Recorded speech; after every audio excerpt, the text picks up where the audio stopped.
visionary, revolutionary, luminary woman. It's Arylo here, and I'm taping you this video from my vision quest that I'm just completing here at the bottom of a mountain called Arylo in Maui, Hawaii.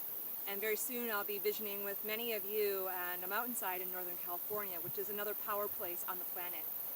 And I come to these power places in the times that I need to really go deeper inside myself to connect with what information Spirit's wanting to give me to be able to bring into form here on the planet.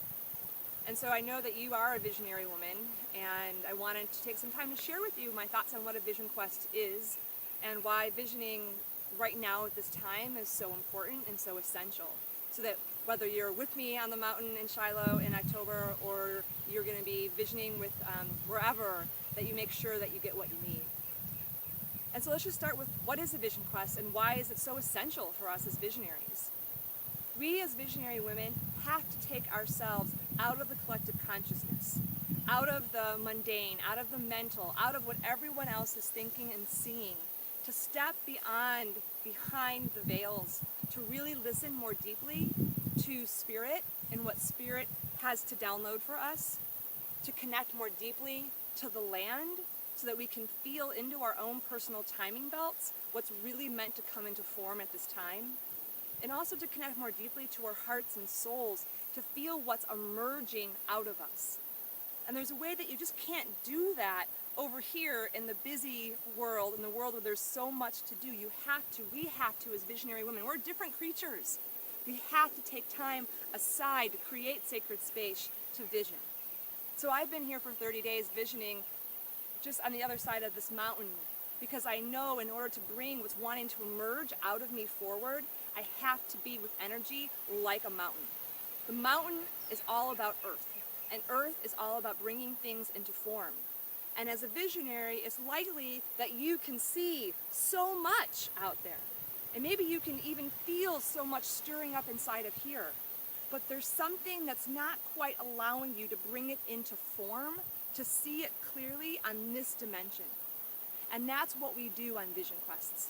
We quest deeper to connect with what Spirit's trying to communicate us in a way. That's why we use earth. We have to use these sacred power places to literally feel it into our bodies, to bring it into image, to bring it into words, to create context so that you can actually bring it forth and use it to serve the world the way you were here to serve, and then in return be served.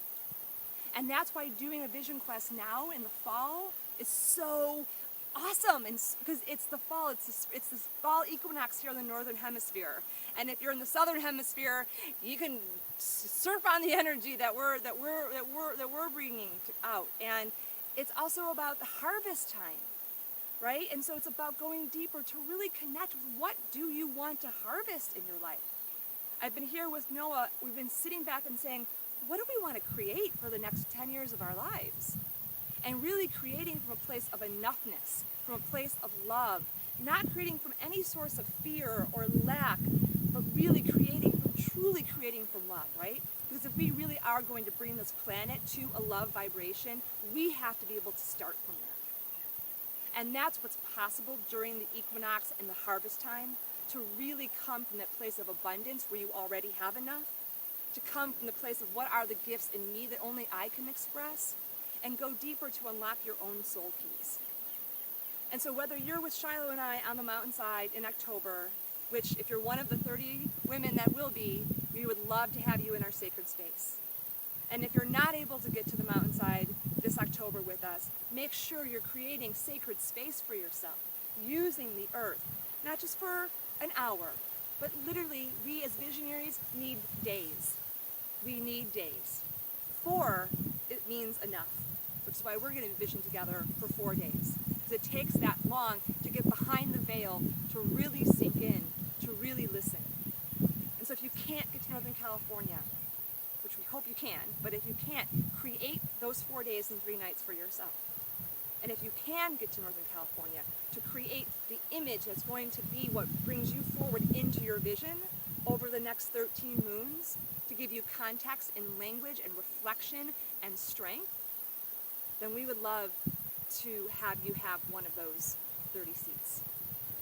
So with love from Hawaii, my beautiful visionary revolutionary sister, it is the time the women are gathering. Hold our hands together and know that this consciousness of this planet is absolutely possible to become what you see in your bigger vision.